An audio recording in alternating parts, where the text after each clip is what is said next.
परम पूज्य श्री प्रेमानंद जी महाराज, वो रोज सोहनी सेवा करते थे, झाड़ू लगाते थे पूरे वृंदावन में। यत्र तत्र जहां उनका मन करता था उसी कॉलोनी का आज पूरी सफाई करते। सुबह 4 बजे से उनका यही भजन था, यही संध्या थी, यही नाम जप था। सोहनी लेते और लेकर के बुहारते पूरे मार्ग को। और हमारी आपकी तरह नहीं जोर जोर से, नहीं, धीमे धीमे। उनके मन में यह भाव था कि वृंदावन श्री प्रिया प्रियतम का ही स्वरूप है, इनके प्रति मैं रोष नहीं करूंगा, धीमे धीमे। और जब बुहारते थे तो अपने नेत्रों से ध्यान पूर्वक ब्रज की रज को देखते थे। कहीं कोई चिन्ह दिख जाए, कहीं किशोरी जी के चरण रज दिख जाए, कहीं ठाकुर जी के चरण दिख जाए। करते करते जब वर्षों बीत गए तो किशोरी जी के मन में भाव आया, हम नित्य रास के लिए वृंदावन में जाते हैं और पूरे वृंदावन को सुव्यवस्थित ये महात्मा करके रखते हैं, और इनकी एक ही अभिलाषा है कि हमारे चरण चिन्ह इनको दिख जाएं। एक दिन किशोरी जी ने उनको अपने चरण चिन्ह का दर्शन कराया। वो चरण चिन्ह देख करके उनके मन में विश्वास हो गया कि हे श्यामा जो चरण चिन्ह है इसका मतलब चरण भी है, और चरण है तो मतलब आप भी हो। जब चरण चिन्ह तक ले ही आई हो तो आप अपने दर्शन भी करा दो। अब अगली उनकी स्थिति हो गई कि अब चरण चिन्ह नहीं, अब तो प्रत्यक्ष किशोरी जी को देखना है। लेकिन हमारे ब्रज की एक परंपरा है कि जब तक किशोरी जी की सखियां अनुमति नहीं देंगी ना, तब तक किशोरी जी के दर्शन नहीं हो सकते। इसलिए ललिता जी को मनाओ, विशाखा जी को मनाओ, यमुना जी को मनाओ, गोपेश्वर महादेव को मनाओ। सखियां जब रीझ जाएंगी तब किशोरी जी से मिलना होगा। वृंदावन रस अलग है। अभी हम 15 तारीख से जो कथा करने वाले हैं वो वृंदावन रस के ही ऊपर है। 15 से लेकर के 18 अप्रैल तक गांधी धाम कच्छ गुजरात में, जहां पर वृंदावन रसामृत पद लिखा गया, वहां उस कथा को आप लाइव सुनना। उसमें वृंदावन रस की ज्यादा चर्चा करेंगे। तो जब तक ललिता विशाखा आदि सखियां अनुमति नहीं देती तब तक किशोरी जी के दर्शन नहीं होते। लेकिन किशोरी जी तो चाहती हैं कि उनको दर्शन दें। तो एक दिन किशोरी जी ने रास करते करते अपना नूपुर वहीं छोड़ दिया, और नूपुर छोड़ करके किशोरी जी निकुंज में चली गई। आप सुबह सुबह जब सोहनी करने आए तो आपको वो नूपुर मिला, और नूपुर देख करके वो आनंदित हो गए। इतना सुंदर नूपुर, ऐसी सुंदर उसकी कलाकृति, इतना हल्का उसका वजन, इतना सुंदर उसका स्वरूप।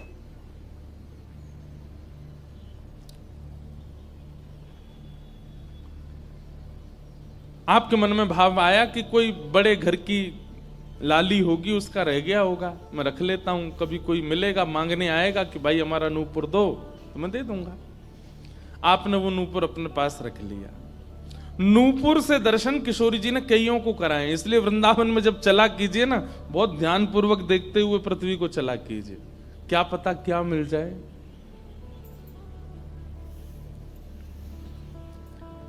सूरदास जी को भी नूपुर से ही दर्शन हुए किशोरी जी के, और आज इन महापुरुष को भी हो रहे हैं। मुझे नाम स्मृति में नहीं आ रहा है, शायद संभवतः श्याम चरण दास जी नाम था। तो नूपुर को अपने पास रख लिया। किशोरी जी का नियम है कि जब रास में जाती हैं तो सब सखियां उनका श्रृंगार करती हैं, और एक एक श्रृंगार जो उन्होंने धारण किया है वो लिख लेती हैं।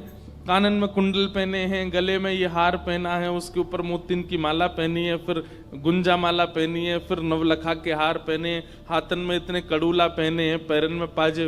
क्यों? बोले रास में श्याम सुंदर आते हैं, पता ना काचोरी करके भाग जाएं। अगर एक कम रह जाए तो फिर ठाकुर जी की शामत कहाँ है, हमारी श्री जी का श्रृंगार बताओ।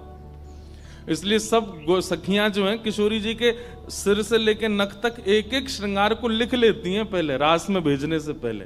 और फिर रास में आने के बाद, रास से आने के बाद फिर सब सखियां एक एक श्रृंगार, एक बोलेगी हाँ भाई कानन में ये कुंडल हैं, सिर पर ऐसा सुंदर वो है, गले में ऐसी माला है, हाथन में कड़ूला, पामन में ये 2 पाजेब हैं, सब गिनती करो। और एक एक करके उतारती जाती है सखियां। आज किशोरी जी के चरणों का एक नूपुर नहीं है। शाखा आदि बोली हे श्यामाजू आपका एक नूपुर कहां गया? बोले अरे मो तो पतो ना है सके नृत्य करते करते रह गए हो वृंदावन में। ललिता विशाखा बोली स्वर्ग के इंद्र के हाथी के दांतों से बना हुआ नूपुर है वो, सामान्य नूपुर नहीं है। आपके ऊपर तो कोटि कोटि ब्रह्मांड वारी वारी जाते हैं किशोरी जी, पर वो नूपुर ठाकुर जी ने आपको भेंट किए हैं, बड़े बहुमूल्य नूपुर हैं। अब किशोरी जी बोली मोए ना पता कहाँ रह गए हो कहीं पे। किशोरी जी तो मन बना चुकी है ना, दर्शन देना है उनको। तो ललिता विशाखा ने विचार किया कि हम ही जाती हैं, ढूंढ के आती हैं निकुंज में, कहाँ है वृंदावन में। बोले अपने रूप में तो नहीं जाएंगी, तो एक वृद्धा का रूप धारण किया, एक वृद्ध मैया का रूप धारण करके ललिता विशाखा गई और वृंदावन में ढूंढने लगी नूपुर कहाँ है। तभी ढूंढते ढूंढते वो महाराज जी सोहनी कर रहे थे, उनके सामने पहुंची। अरे बाबा हमारी लाली आई सवेरे सवेरे यहाँ पे और बाके पाम को एक नूपुर रह गयो, तेने देखो। बाबा बोले तुम कौन हो रही? बोले हम पास के गांव की रहवारी, हमारी बहू है वो और या की लाली है वो, जाको नूपुर रह गयो है। बाबा बोले मैं कैसे पहचान जाऊं कि तुम्हारी ही लाली का नूपुर है? भाई मनचले लोग हैं, बहुमूल्य वस्तु किसी पे देखते हैं तो सब अपना अपना बताते हैं। रोड में अगर 100 रुपया गिर जाए और 50 लोग वहां से निकल रहे हों, कि कोई पूछे भैया 100 रुपया किसका, सब अपनी जेब चेक करते, भले ही कुछ लेके नहीं थे, भले ही जेब में कुछ नहीं था फिर भी देखते हैं लग तो मेरा ही रहा थे, मेरे जेब में 100 रुपए तो थे। सब अपना बताते हैं बहुमूल्य वस्तु को। तो मैं कैसे मानूं कि तुम्हारा नूपुर है? अरे बाबा हम कह रहे हैं तुम थे। बोले कहवे को अभी मैंने तो नूपुर, मैं तो असमंजस में पड़ जाऊंगा कि मैंने गलत आदमी दे दियो। बाबा फिर कैसे मानेगो? बोले एक नूपुर मेरे पास है, एक नूपुर तुम्हारी बहू ने ही पहन रखो होगो, वाकू ले आओ और यहां लाकर के मुझे पहले नूपुर की पहचान करा तो मैं दूसरा दे दूंगा। ललिता विशाखा बोली बड़ो चतुर बाबा है, श्री जी को बुला रहा है। अरे बाबा तो शर्म ना आवे, ऐसी घर की बहू बेटी ने हम तेरे पास लेके आवेंगे? बाबा बोले तो फिर चले जाओ, तुम पे भैया खूब धन धान्य, दूसरों नूपुर बनवा लियो, जे मुंह पे ही रहने दो।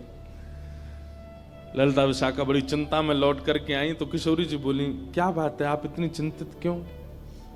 बोले एक बाबा है, बाने आपको नूपुर धल लियो, यूं कह रहा है कि पहले जिनके पास एक नूपुर है उनको लेके आओ तब दूसरा दूंगो। तो श्री जी बोली इसमें क्या देर है, फिर ले चलो, चलते हैं ना। विशाखा जी समझ गई, बोले हे ललिता जी ये सब लीला किशोरी जी कर रही हैं, इनको दर्शन देना है उनको, और हमसे और आपसे स्पष्ट कह नहीं सकती, क्योंकि हम तो फिर सबको परखने लगती है ना कि इसमें कोई दोष तो नहीं, इसमें क्या गुण है। इसलिए किशोरी जी सीधे हमसे नहीं बोल करके और ये लीला कर रही हैं, इनको ले चलो। और किशोरी जी आई वृंदावन और महात्मा बैठे सोहनी कर रहे थे और सामने से जैसे ही किशोरी जी को आते हुए देखा, बाबा ले हमारी बहू आ गई, अब नूपुर दे दे, देख या को नूपुर भी वैसा ही है। बाबा बोले मेरी आंख की कमजोर है ने, दूर से दिखना रही, पास लाके हाथ से स्पर्श कराओ। ललिता विशाखा बोली बाबा तो शर्म ना आ रही अपनी बहू को स्पर्श करा में? तो बोले चरण स्पर्श करावे में कहा देर, ले आओ। किशोरी जी समीप गई, जैसी चरण स्पर्श किए अपने हाथों से नूपुर पहना करके लिपट गए चरणों से। हे किशोरी जी, हे श्यामाजू, अब कृपा करो, मैं जानू ना तो ये दोनों कोई बूढ़ी मैया हैं और ना आप इनकी बहू, आप साक्षात किशोरी और ये ललिता विशाखा हैं, अब मुंह पे कृपा करो।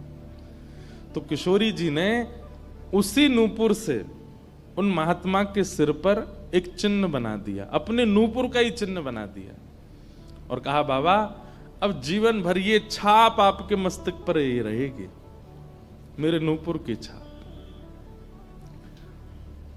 उन महात्मा के मस्तिष्क पर जैसे हमारे तिलक दिखता है, ऐसे प्रत्यक्ष नूपुर की छाप प्रत्यक्ष सबको दिखने लगी। अब ये तो थी उनके ऊपर कृपा, लेकिन इससे क्या हुआ कि वे महात्मा लौट करके जब अपने आश्रम आए तो उनके गुरुजी ने जब उनके माथे पर देखा तो वो बोले, ए तुमने अपने गुरु के द्वारा दिया हुआ चिन्ह बदल दिया? हमने जो तुमको तिलक दिया तुम वो क्यों नहीं लगाते, ये क्या लगाए घूम रहे हो। तो हाथ जोड़ के निवेदन किया, गुरुजी ये कोई तिलक नहीं है, ये कोई चिन्ह नहीं है, ये तो मेरी किशोरी जी ने कृपा करके अपने नूपुर का चिन्ह मुझे दे दिया है। तो गुरुदेव बोले, हाँ तू बहुत बड़ा भक्त है ना, किशोरी जी आकर के तुझको चिन्ह देंगी। कोई माने नहीं, सब बोले जाओ इसको मिटा के आओ, और जो मैंने तुमको चिन्ह दिया है वो लगाओ। अब पहले तो उनके हाथ कांपे कि मैं इसको कैसे मिटाऊं, लेकिन गुरु आज्ञा से ऊपर कोई नहीं। देखो ये गुरु निष्ठा होती है। किशोरी जी ने भले ही चिन्ह दिया, लेकिन गुरु आज्ञा है तो ठीक है। गए यमुना जल से सुबह से शाम हो गई मिटाते मिटाते, लेकिन वो चिन्ह मिटा नहीं उनसे। शाम को लौट करके आश्रम आए तो गुरुजी बोले, मैंने तुझे सुबह टोका था ना ये चिन्ह मिटा के आ, और तू अभी भी नहीं मिटा रहा। बोले गुरुजी मैंने प्रयास तो बहुत कर लिया लेकिन ये मिट नहीं रहा है। तब भी उनके गुरुजी माने नहीं। अब तो महाराज ये होने लगा कि गुरुजी को इतना क्रोध आ गया कि ये इतना हट कर रहा है कि हमारे द्वारा दिया गया तिलक चिन्ह उसको अस्वीकार करके और ये मनमुखा चिन्ह लगाए घूम रहा है माथे पर। गुरुजी ने सब अपने परिकर के लोगों को बैठा करके पंचायत करी आश्रम में। बोले इसको निकालो, जब हम में श्रद्धा नहीं, हमारे स्वरूप में श्रद्धा नहीं, हमारे तिलक में श्रद्धा नहीं, तो क्यों रहता है यहाँ पे। और रोते रोते बोले गुरुजी मैं सत्य बोल रहा हूं, ये किशोरी जी ने चिन्ह दिया है और मैं खूब प्रयास कर रहा हूं। नहीं तो आप प्रयास कर लीजिए, ये मिट नहीं रहा है। अच्छा अब हमसे चाहता है कि हम तेरे माथे को छू करके मिटाएं, नहीं माने। तब उन्होंने नेत्र बंद करके किशोरी जी का स्मरण किया, हे श्यामाजू मैं किसी को प्रमाणित ये नहीं करवाना चाहता कि आप मुझे मिली हो, पर मेरे गुरु के चित्त में मेरे प्रति अविश्वास आ रहा है, इसके लिए कोई आप लीला करो। तो भगवान के सखा श्री सुबल जी की ये आराधना करते थे। ये जो महापुरुष थे ये ठाकुर जी के सखा सुबल का चिंतन करते थे कि कभी मैं ठाकुर जी से मिलने का मन हो तो सुबल, जैसे भगवान के सखा है ना, तन सुखा मन सुखा धन सुखा मधुमंगल श्री दामा सुबल, तो ये सुबल का चिंतन करते थे कि सुबल कभी कृपा करेंगे तो मुझे ठाकुर जी से मिला देंगे। ऐसे सखियों का चिंतन करते हैं किशोरी जी के दर्शन करने वाले, और सखाओं का चिंतन करते हैं ठाकुर जी का दर्शन करने वाले। तो ये सुबल का चिंतन करते थे। तो किशोरी जी ने सुबल को बुलाया। सुबल आए, श्यामाजू आज्ञा करो। बोले आपको हमारा एक काम करना है। एक महात्मा पर हमने कृपा करके उसको अपने नूपुर का चिन्ह दिया है और उनके गुरुदेव को विश्वास नहीं हो रहा कि ये चिन्ह हमने दिया है, इसलिए वो आपकी आराधना करते हैं, आपको बहुत बचते हैं। आप जाकर के हमारी तरफ से ये प्रमाण दे दो कि हमने चिन्ह दिया, क्योंकि उस सभा में कई लोग ऐसे हैं जिनको मेरे दर्शन का अधिकार नहीं है और मैं तो जाना चाहती हूं पर ये ललिता विशाखा मुझे जाने नहीं देंगी, इसलिए आप जाकर के वहां प्रमाणित कर दो कि ये चिन्ह मैंने दिया है। तब भगवान के सखा सुबल साक्षात उस आश्रम में प्रकट हो गए और प्रकट होकर के जैसे देखा दिव्य देह, दिव्य तनु, दिव्य तेज निकल रहा है, सबने प्रणाम किया। बोले कि ये आपका परिचय। बोले मैं भगवान का सखा सुबल हूं। देख करके सबने बोले आप कैसे आए। बोले हे गुरुदेव आप अपने शिष्य पर इतने रोष कर रहे हो, ये चिन्ह ये किशोरी जी ने ही इनके माथे पर पधराया है, आप इनके ऊपर नाराज मत हो। अब सुबल प्रमाणित करके चले गए। अब क्या हुआ, गुरु जी को आत्मग्लानि होने लगी। बोले मैं गुरु हूं और मेरे चेला को ठाकुर जी मिल गए, श्री जी मिल गई और मुझे विश्वास नहीं हुआ। तब गुरु जी ने अपने गुरुजनों को, अपने श्रेष्ठ जनों से जाकर के कहा कि मुझसे अपराध बना है।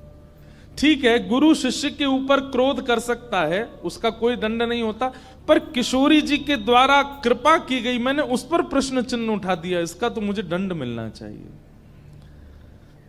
तब सब रसिक जनों ने विचार किया, बोले इसका क्या दंड दें। तो बोले आप एक काम कीजिए कि दंडोत्सव कीजिए। दंडोत्सव।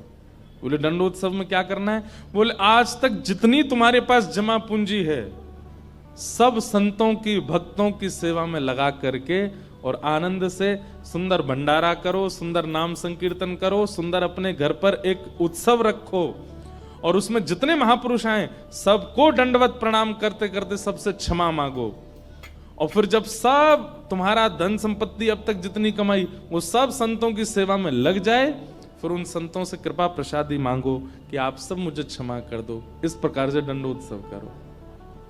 तो जिन्होंने ये भाव कहा है उनको ये दंडोत्सव करना है। दंडोत्सव मतलब अब पूरे जीवन की जमा पूंजी तो खर्च नहीं कर पाओगे, पर हाँ पिछले 3-4 साल में जो जमा कर रखा है प्रयास करो उससे। पंढरपुर में वारी जाती हैं, हमें भैया बता रहे थे अपने जो जिनके साथ हम घूम रहे थे कल, कि यहाँ वारी जाती है, यहीं से जाती हैं श्री पंडरीनाथ भगवान की वारी में इतने सारे वैष्णव जाते हैं, उनकी सेवा में लगा दो। वृंदावन जाके कुछ लगाया, पंढरपुर में लगा दो, गोवर्धन में लगा दो, और सुंदर अपने घर पर एक ठाकुर जी का उत्सव करके किसी श्रेष्ठ को वृंदावन से बुला करके उनका सुंदर संकीर्तन करवाओ, कथा करवाओ, 2-3 दिन का ही कोई उत्सव रखो। इस प्रकार से अपनी वो जमा पूंजी संत वैष्णवों की सेवा में खर्च करके भंडारा करा के जितनों से मिलो सबसे क्षमा मांगो। वारी निकलती है आषाढ़ी एकादशी पर, इतने सारे वैष्णव जाते हैं पंढरपुर दर्शन करने, मार्ग पे खड़े होकर सबको शरबत पिलाओ और जो जो शरबत पिए उससे क्षमा मांगो, मुझे क्षमा कर दो, मुझसे अपराध बना है, मैंने कंठी पहनने के बाद भी मांस का सेवन किया, मैंने मद्य का सेवन किया, मैंने ऐसा किया, ये क्षमा मांगो। असंख्य भक्त एक साथ जब आपको क्षमा करेंगे तब आपका ये अपराध पूर्ण होगा। इसी को कहते हैं दंडोत्सव। तो फिर कथा पूरी करें। वो महाराज जी को सब लोगों ने कहा तुम दंडोत्सव करो, तो उन्होंने कहा ठीक है, मैं अगले 7 दिन के लिए दंडोत्सव करूंगा। ब्रज में जितने भी संत आवेंगे ब्रज की सीमा पर खड़े होकर के सबको माला पहना करके सबको सत्कार के साथ लाया जाए। आश्रम में उनकी रहने की सुंदर व्यवस्था, प्रसाद की व्यवस्था, और नाम संकीर्तन अखंड चले 24 घंटा 7 दिन तक, और खूब भंडारा चले, और जितने महापुरुष आए सबसे क्षमा मांगनी। तो जब ये दंडोत्सव का बात हुई तो गुरु जी ने दंडोत्सव लिया, और चेला बेचारे जिनको किशोरी जी ने चिन्ह दिया था वो मन में सोचने लगे ये क्या हो रहा है, मेरे कारण मेरे गुरुजी को दंडोत्सव करना पड़ रहा है। तो उन्होंने अपने गुरुदेव के सामने प्रणाम करते हुए अपनी झोली फैला के कहा गुरुजी मुझे एक भिक्षा दे दो। तो क्या चाहिए?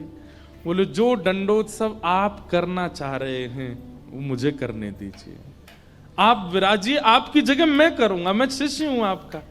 तो बोले नहीं नहीं, अपराध हमने किया तो तुम क्यों करोगे? बोले गुरुजी बस यही कृपा चाहिए। तब बड़े संतों ने मिलकर के सबने कहा कि भाई देखो शिष्य कर सकता है, अगर इनकी इच्छा है तो ये करने दो। तो फिर गुरुजी का दंडोत्सव उन्होंने ही किया जिनको चिन्ह किशोरी जी ने प्रदान किया था, दंडोत्सव मनाया। इस प्रकार भैया जिनसे ये अपराध बन जाता है ना, कभी कंठी माला पहनने के बाद अपराध बन जाता है, किसी वैष्णव के प्रति कुभाव बन जाता है, किसी तीर्थ में जाकर के कोई पाप बन जाता है, उनको ये सब दंडोत्सव करने चाहिए। अपनी कोई पैसा खर्च कराने के लिए नहीं कह रहे हम, लेकिन हाँ जितना हो सके वैष्णवों की सेवा करके, अब चाहे वो धन लगा के करनी पड़े, चाहे तन से करनी पड़े, चाहे मन से करनी पड़े। पर लोग बड़े कंजूस हैं आजकल। बोले कि महाराज जी आपने मन से सेवा भी तो कही है, कोल्हापुर में बैठे बैठे आंख बंद करके यहीं संतों की सेवा कर देंगे, इनके पाम पूछ दिए, 5000 रुपये हमने दक्षिणा में दे दिए, ले खर्च भी नहीं हुए, मन से सेवा भी हो गई। किसी का भाव है कि आप कहते हैं महाराज जी कि ठाकुर जी से कुछ मत मांगो, पर अगर ठाकुर जी से कुछ मांगना है तो ठाकुर जी को मांगो। ठाकुर जी अगर मिल गए तो फिर उसके बाद क्या? ये तो भाई जब मिल जाएंगे तब मैं पूछूंगा आपसे, उसके बाद क्या? सही बात तो ऐसी है कि ठाकुर जी मिल जाएंगे ना, ठाकुर जी सदा के लिए तो नहीं रहेंगे, थोड़ी देर दर्शन देके चले जाएंगे और फिर आपके चित्त में अखंड प्रेम प्रज्वलित करके जाएंगे। अनंत प्रेम के रस में आप डूबने लगोगे, जिसको देखोगे उसी के प्रति प्रेम उत्पन्न होने लगेगा, उसी के प्रति श्रद्धा भाव, उसी में ही वैष्णव दर्शन होने लगेगा। छके रहोगे सदा कृष्ण प्रेम में, जैसे मीरा बाई। जिन भेषा मेरो सावरो रीझे, जिन भेषा मेरो सावरो रीझे, जिन भेषा मेरो गिरधर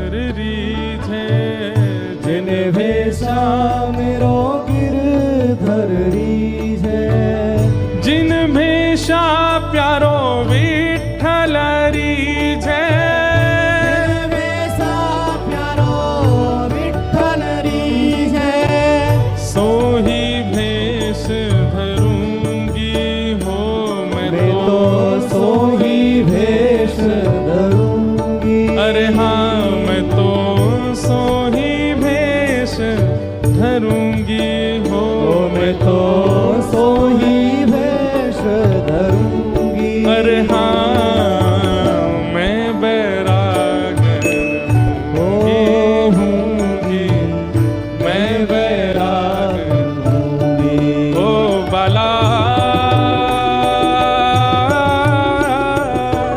मैं बैरागन हूँगी, मैं बैरागन होऊंगी, मैं बैरागन होऊंगी। ओ प्राण हमारा वहाँ बसत है, प्राण हमारा वहाँ बसत है, प्राण हमारा वहाँ बसत है, प्राण हमारा वहाँ बसत है। ओ यहाँ तो खाली को, यहाँ तो खाली को, हाँ यहाँ तो खाली को, यहाँ तो खाली को। ओ मात पिता परिवार सोई है, मात पिता परिवार सोई है, मात पिता परिवार सोई है, मात पिता परिवार सोई है। ओ कहिए तिनका तो भला कहिए तिनका तो, हाँ भला कहिए तिनका तो, भला कहिए तिनका तो। अरे हाँ मैं बैरागन हूँगी, मैं बैरागन होऊंगी, मैं बैरागन होऊंगी, मैं बैरागन भाव भाव से ओ बाला, मैं बैरागन हूँगी, मैं बैरागन हूँगी, मैं बैरागन हूँगी, मैं बैरागन होऊंगी, मैं बैरागन ओ होऊंगी, मैं बैरागन होऊंगी, मैं बैरागन होऊंगी। ऐसे प्रेम में छक जाएंगे। जैसे किसी प्यासे को पानी पिला दिया जाता है तो क्या उसको दोबारा प्यास नहीं लगती? लगती है। ठीक वैसे ही ठाकुर जी एक बार शीतलता दे देते हैं दर्शन देके, और उसके बाद जब जाते हैं तो फिर से वही स्थिति और दुगनी हो जाती है, मिलन की उत्कंठा और ज्यादा व्याकुल कर देती है। ठाकुर जी का मिलन परिपूर्णता नहीं कर देता, इसका मतलब यह नहीं है कि आपका अब इच्छा नहीं होगी, बल्कि पहले से और तीव्र इच्छा प्रकट हो जाएगी। ठाकुर जी मिल जाएंगे तो और रोना आएगा, क्यों? अब जाना नहीं आप, लेकिन ठाकुर जी तो जाएंगे, और जब ठाकुर जी जाएंगे तो फिर वही विरह वेदना जो सूक्ष्म थी अब वो प्रगाढ़ हो जाएगी, अब और मिलन की इच्छा होगी और दर्शन की इच्छा होगी।